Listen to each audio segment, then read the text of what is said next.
ये लॉकडाउन का टाइम दोबारा से आ चुका है। चीजें अभी नॉर्मल होने ही वाली थी, तभी कोरोना के इस दूसरे स्ट्रेन ने लगभग दुनिया को वैसी ही सिचुएशन में डाल दिया है जैसा वो आज से 1 साल पहले थी। लेकिन उन सब के बारे में हमने पहले ही बहुत सारी बातें कर रखी हैं। आज हम बात करने वाले हैं स्टूडेंट्स के बारे में, ऐसे बच्चों के बारे में जो भी पढ़ना चाहते हैं, जिनका इस टाइम पर सबसे ज्यादा लॉस हो रहा है। लॉस क्यों हो रहा है? क्योंकि ऑनलाइन वर्सेस ऑफलाइन ये दोनों ही दुनिया बिल्कुल अलग है और बहुत सारे लोगों को ऑनलाइन क्लासेस में बहुत ज्यादा प्रॉब्लम्स हो रही हैं। आज की वीडियो में मैं आपको बताऊंगा कि आप ऐसे जब आप अपने घर में बैठे हो, आपको ऑनलाइन क्लासेस लेनी पड़ रही हैं, तो आप अपनी पढ़ाई इफेक्टिवली कैसे कर सकते हो। तो इसके लिए आपको कुछ बेसिक सी चीजों को समझना पड़ेगा, जिसके बाद आप अपने हिसाब से अपने खुद के टाइम को पढ़ाई के लिए मैनेज कर सकते हो। क्योंकि लॉकडाउन जैसी सिचुएशन में टाइम को मैनेज करना is much more harder than जब आप स्कूल या कॉलेजेस में जाते थे। तो चलिए वीडियो को शुरू करते हैं। Point number 1, understand the freedom.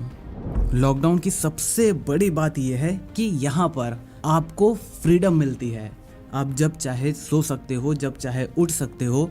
आपकी क्लास शुरू होने वाली है, उससे 5 मिनट पहले उठो और आप क्लास अटेंड कर सकते हो। तो यहाँ पर जो लिमिटेशंस थी वो बिल्कुल खत्म हो चुकी हैं। जैसे जब आप कॉलेज या स्कूल में जाते थे, आपको कोई होमवर्क या प्रोजेक्ट मिलता था, आपने काम नहीं करा तो आपको वहाँ पर टीचर या फैकल्टी द्वारा काफी डांटा जाता था। तो ऐसे में आपको एम्बैरेसिंग फीलिंग होती थी। अगली बार से प्रोबेबली आप उनका काम या होमवर्क करके जाते थे। लेकिन ऑनलाइन सिचुएशन में भैया कोई लिमिटेशन ही नहीं है। आपको अगर वर्चुअली सुनाया भी जा रहा है तो इससे आपको कोई फर्क नहीं पड़ेगा, क्योंकि आपके आसपास आपको कोई भी घूर नहीं रहा होगा। कोई भी ये नहीं कह रहा होगा कि देख कितनी डांट पड़ रही है इसे।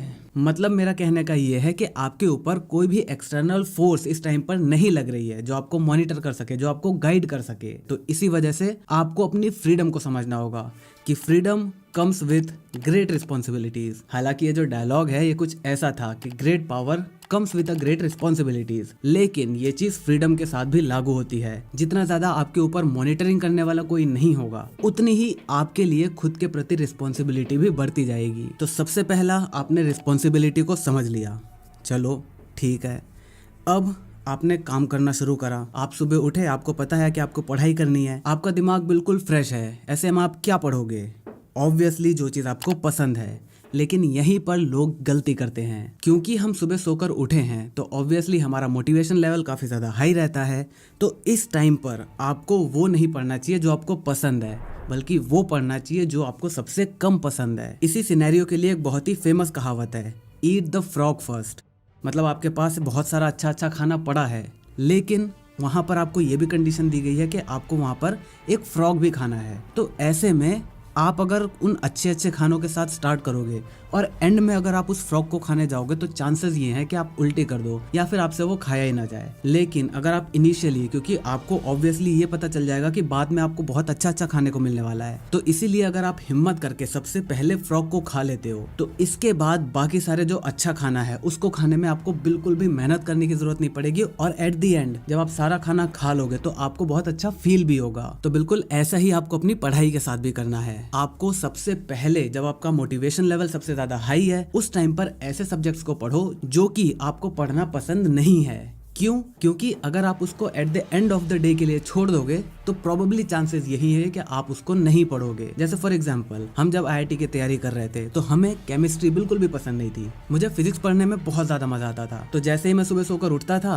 मैं तुरंत अपनी फिजिक्स की बुक लेकर या फिजिक्स के न्यूमेरिकल्स वगैरह लेकर सॉल्व करने लगता था। लेकिन यहाँ पर हमारी सबसे बड़ी गलती थी कि हमने केमिस्ट्री की इंपॉर्टेंस को नहीं समझा। हमने केमिस्ट्री को at the end of the day के लिए छोड़ दिया और लास्ट में जब हमारी मोटिवेशन लेवल सबसे कम होता था, उस टाइम पर जब हम केमिस्ट्री पढ़ते थे तो हमें नींद आती थी या फिर हमारा मन ही नहीं करता था पढ़ने का और हम सो जाते थे। अब यहाँ पर हमें यह बात समझनी चाहिए थी कि केमिस्ट्री भी बहुत ज्यादा इंपॉर्टेंट है। हमें at the end exam clear करना है। एग्जाम क्लियर नहीं करना, सिर्फ एग्जाम में अच्छी रैंक लानी है। उसके लिए तीनों ही सब्जेक्ट्स के अपने इंपॉर्टेंस हैं। आप अपनी खुशी के लिए सिर्फ एक सब्जेक्ट पर रिलाय नहीं हो सकते। तो इसी तरह जब आपको स्कूल की पढ़ाई करनी है, कोई सी भी पढ़ाई करनी है, आपको अच्छे मार्क्स लाने हैं या किसी भी कॉम्पिटिटिव एग्जाम की तैयारी करनी है, तो आपको सारे सब्जेक्ट्स पढ़ने पड़ेंगे और सबकी इंपॉर्टेंस अपने आप में अलग है। और इसी वजह से जो सब्जेक्ट आपको सबसे कम पसंद है उसको सबसे पहले पढ़ो जब आपका मोटिवेशन लेवल सबसे ज्यादा हाई होता है। Point number 3, make a difference between urgent work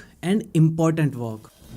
अपने काम को कभी भी इम्पोर्टेंट वर्क से अर्जेंट वर्क पर मत आने दो। इसका मतलब ये है कि अभी से 2 महीने बाद मेरे एग्जाम्स होने वाले हैं, तो अभी पढ़ाई करना मेरे लिए इम्पोर्टेंट है लेकिन अर्जेंट नहीं है। इसीलिए most of the students procrastinate करेंगे, यहाँ पर बोलेंगे कल करते हैं, अभी बहुत टाइम है। और इसी तरह कल करते हुए ये इम्पोर्टेंट काम आपके लिए अर्जेंट काम पर बन जाएगा। जब एग्जाम 2 दिन बाद होगा तब आपको पढ़ना यहाँ पर जरूरी हो जाएगा। और ऐसे में जब आप पढ़ोगे तो आप सिर्फ एग्जाम के लिए पढ़ पाओगे, ना कि अपने लिए। हम सब जब पढ़ रहे होते थे तो उस टाइम पे हमें लगता था ना कि ये जो चीज पढ़ रहे हैं इसका एक्चुअल लाइफ में क्या यूज है। लेकिन अब जब मैं ऐसी वीडियोस बनाता हूँ, उनके लिए रिसर्च करता हूँ, तब पता चलता है कि वो सारी चीजें बिल्कुल बेसिक्स थी और वो पता होना बहुत ज्यादा जरूरी है। तो इसी वजह से इम्पोर्टेंट काम को रोज खत्म करो ताकि वो अर्जेंट वर्क कभी बन ही ना पाए, क्योंकि अर्जेंसी में आप कभी भी अपने नॉलेज को गेन नहीं कर पाओगे। ये जो लॉकडाउन वाली सिचुएशंस है, यहाँ पर अपने आप को डिस्ट्रैक्ट करना बहुत ज्यादा आसान है। आपके घर में टीवी चल रहा है, IPL मैचेस चल रहे हैं, उनकी हाईलाइट्स चल रही है, कहीं गाने चल रहे हैं, कभी कुछ हो रहा है। आपने खाना खाया, खाना कभी भी अवेलेबल है जब आपका मन करे। जैसे ही आपने खाना खाया आपको नींद आने लगी, आपके पास बेड अवेलेबल है, आप जाके सो सकते हो। लॉकडाउन में बहुत सारी चीजें ऐसी, आप अपने मोबाइल में मूवीज देख सकते हो, गेम खेल सकते हो, यहाँ पर आपके पास बहुत सारा टाइम पास करने के लिए ऑप्शन है। लेकिन अगर आप इन सारी डिस्ट्रैक्शन से ओवरकम कर पाते हो तो आप यहाँ पर बहुत ही अच्छा परफॉर्म कर सकते हो, क्योंकि ये लॉकडाउन सिचुएशन में 90% लोग इसी सिचुएशन में फंसे रह जाएंगे। तो इसी वजह से आपके पास ये मौका है कि आप आगे निकलकर उन 10% लोगों में आए जिन्होंने इस आपदा को अपनी अवसर में तब्दील किया है। Number 4, choosing right platform. पढ़ाई करने के लिए सबसे इम्पोर्टेंट फैसला ये है कि आप किस गुरु को चुनते हो, या मैं कहूँ कि आप किस गुरुकुल को चुनते हो। और कॉलेजेस में आप सिर्फ पढ़ाई करने नहीं जाते। वो जो 3 से 4 साल के आपके कॉलेज का टाइम होता है वो आपकी लाइफ के सबसे इम्पोर्टेंट टाइम्स में से एक है। और ये बात मुझसे अच्छे से आपको कोई भी नहीं बता पाएगा, क्योंकि मैंने अभी अपनी पढ़ाई कंप्लीट करी है। हाँ, पढ़ाई करना, अपना करियर बनाना, ये सब भी इम्पोर्टेंट है और ये सब आपको कॉलेज में रहकर ही करना है। लेकिन डाउन द रोड जब आप वापस मुड़कर ये देखोगे कि आपने अपने लाइफ के सबसे इम्पोर्टेंट टाइम पर सिर्फ एक चीज के ऊपर फोकस किया, तब जाकर आपको बहुत ही ज्यादा दुख होगा। क्योंकि अगर आपने एक अच्छी एजुकेशन ली है और आपके पास कोई स्किल है जो कि बहुत ही ज्यादा जरूरी है, तो आपको कोई भी जॉब मिलने से या फिर आपको पैसा कमाने से कोई भी नहीं रोक पाएगा। कंपनीज को स्किल्ड लोगों की बहुत ज्यादा जरूरत है। अनएम्प्लॉयमेंट वो लोग फैला रहे हैं जिनके पास स्किल नहीं है, सिर्फ डिग्री है। इसीलिए ऐसा प्लेटफॉर्म चुनना आपके लिए बहुत ज्यादा जरूरी है जहां पर आपको अच्छी एजुकेशन मिले, आपकी स्किल पर काम किया जाए, साथ ही साथ वहां पर आपकी पर्सनैलिटी भी डेवलप करी जाए, आपको एक कैरेक्टर दिया जाए। आपको क्या लगता है कि जितनी भी बड़ी बड़ी IITs, NITs वगैरह हैं, वहां पर जो लोग पढ़ रहे हैं वो लोग सिर्फ पढ़ाई करते हैं? नहीं, IITs का असली जो मजा है वो 4 साल का वो टाइम होता है, ना कि वो 4 साल की डिग्री। लेकिन अब ऑब्वियसली यहाँ पर IITs, NITs में लिमिटेड सीटें होती हैं और इसी वजह से हर साल कई डिजर्विंग बच्चे भी IITs और NITs में पढ़ाई नहीं कर पाते। लेकिन इंडिया में ऐसे भी इंस्टीट्यूट्स हैं जहाँ पर आपको IITs और NITs जैसा ही माहौल मिलेगा। और ऐसा ही एक कॉलेज में आपके लिए लेकर आया हूँ जिसका नाम है LPU। इसका नाम तो आपने बहुत जगह सुना होगा, लवली प्रोफेशनल यूनिवर्सिटी। NIRF की 2020 की रेटिंग के हिसाब से ये इंडिया के टॉप 100 यूनिवर्सिटीज में से एक है और ये ग्लोबल टॉप यूनिवर्सिटीज जो टाइम्स द्वारा लिस्ट निकाली जाती है उसमें इंडिया की 3rd यूनिवर्सिटीज में से एक है। हाल ही में यहाँ के एक स्टूडेंट को माइक्रोसॉफ्ट ने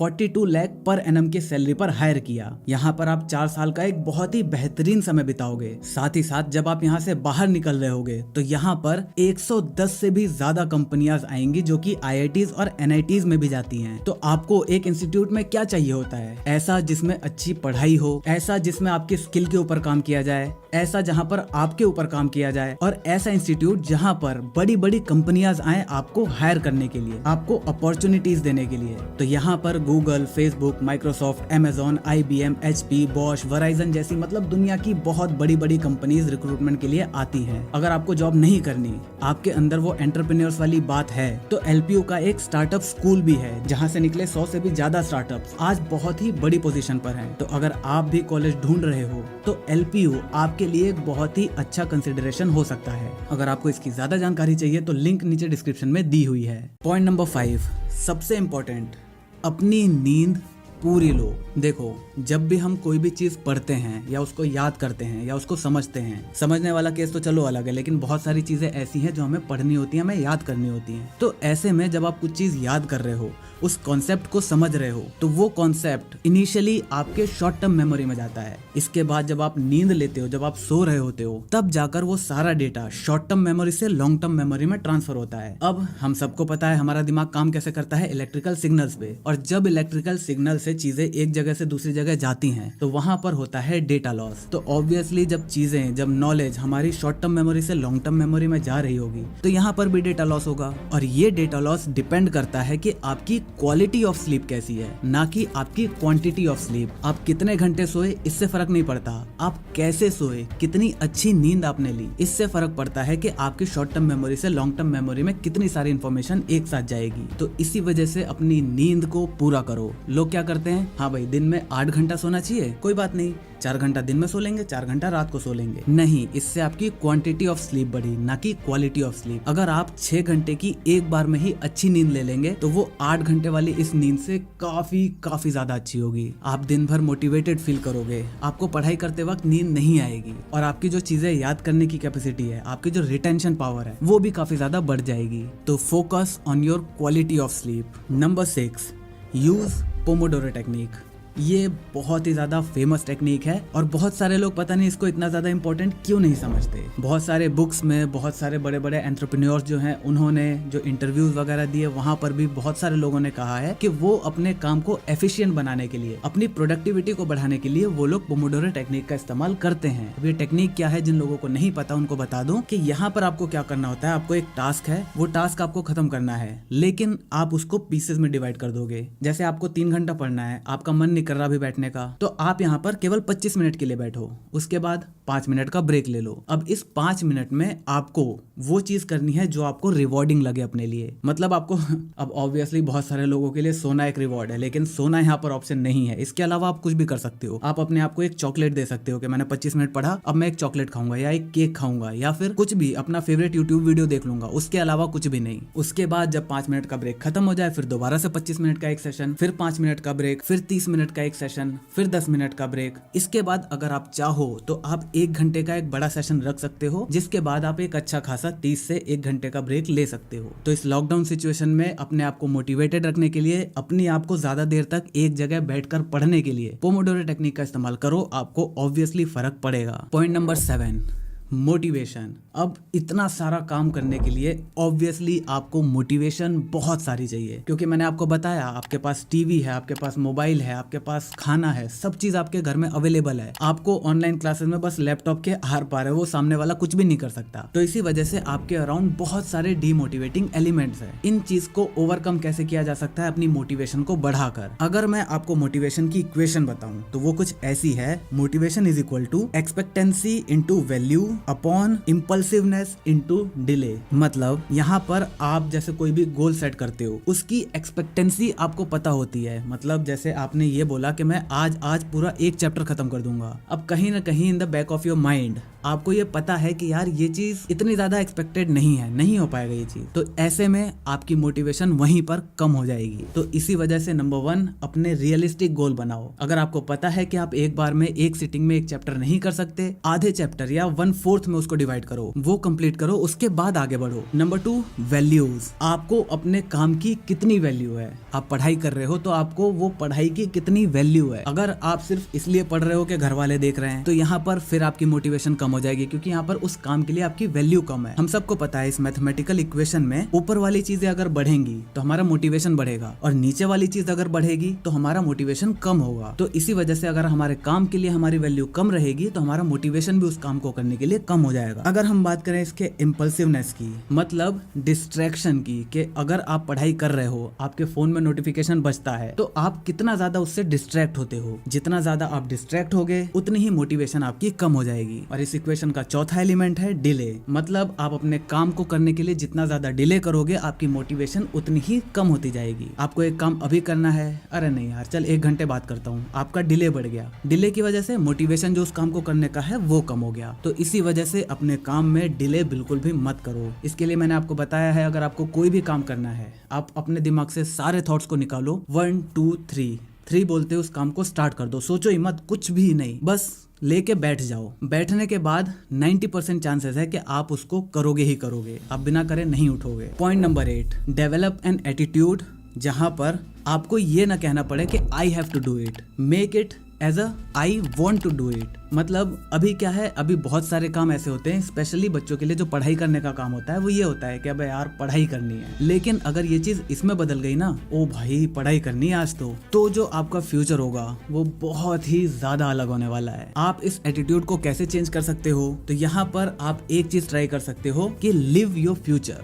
मतलब आप जिस चीज के लिए पढ़ाई कर रहे हो या फ्यूचर में जो आप बनना चाहते हो, आप उसको जीना शुरू कर दो। जैसे फॉर एग्जांपल आप आईआईटी की तैयारी कर रहे हो, आप बिलीव करने लगो कि आप एक आईआईटीएन हो। अब ऐसे में क्या होगा, आपके ऊपर एक रिस्पॉन्सिबिलिटी आ जाएगी in the back of your mind. आपके सबकॉन्शियस माइंड में ऐसा लगेगा कि हाँ मैं एक आईआईटीएन हूँ, मेरे ऊपर रिस्पॉन्सिबिलिटी है, मुझे पढ़ना है, मुझे ये करना है, मुझे वो करना है। आप किसी क्वेश्चन को ये सोचकर नहीं छोड़ दो कि यार काफी ज्यादा टफ है, छोड़ना, इस कंसेप्ट को समझते ही नहीं है। नहीं, आपको लगेगा कि यार मैं आईआईटीएन हूँ एंड एज एन आईआईटीएन मुझे ये चीज पता होनी चाहिए। तो एक छोटे से एटीट्यूड से आप जिस काम को करने में इतना ज्यादा पसंद नहीं आता था, आपको लगता था I have to do it, वो चीज कन्वर्ट हो जाएगी कि I want to do it. अब हाँ, अगर कोई आप में से एमबीबीएस या डॉक्टरी की पढ़ाई कर रहा है तो वो शुरू मत हो जाना दवाइयां लिखना। नहीं, आपको बस ये पता होना चाहिए कि जो भी बीमारियां आ रही हैं या जो नए नए वायरसेस आ रहे हैं, आपको उसके बारे में पता होना चाहिए, आपको अपने बॉडी के बारे में पता होना चाहिए, आपको एज अ डॉक्टर सारी चीजें पता होनी चाहिए कि कौन सा केमिकल, कौन सा कंपाउंड किसके साथ किस तरीके से काम करता है। आपकी बॉडी में जाने के बाद वो कैसे रेडिकल्स बनाएगा, उस रेडिकल्स का हमारी बॉडी में क्या इफेक्ट पड़ेगा, दुनिया भर की चीजें आपको पता होनी चाहिए। तो ये एटीट्यूड डेवलप करके आप अपनी पढ़ाई को बहुत ही ज्यादा इंजॉयबल बना सकते हो। तो बस मुझे उम्मीद है आपको ये वीडियो पसंद आई होगी। अगर वीडियो पसंद आई तो वीडियो को लाइक करना बिल्कुल मत भूलना। चैनल पर नए हो तो चैनल को सब्सक्राइब कर लेना, क्योंकि हम इसी तरह की ज्ञान भरी बातें आपसे करते रहते हैं। और हाँ, नीचे दी हुई लिंक पर जाकर एलपीयू के बारे में और भी डिटेल में अपनी इंस्पेक्शन करना हो तो करना बिल्कुल भी मत भूलना। मैं मिलता हूँ आपसे अगली वीडियो में, तब तक जय हिंद, वंदे मातरम।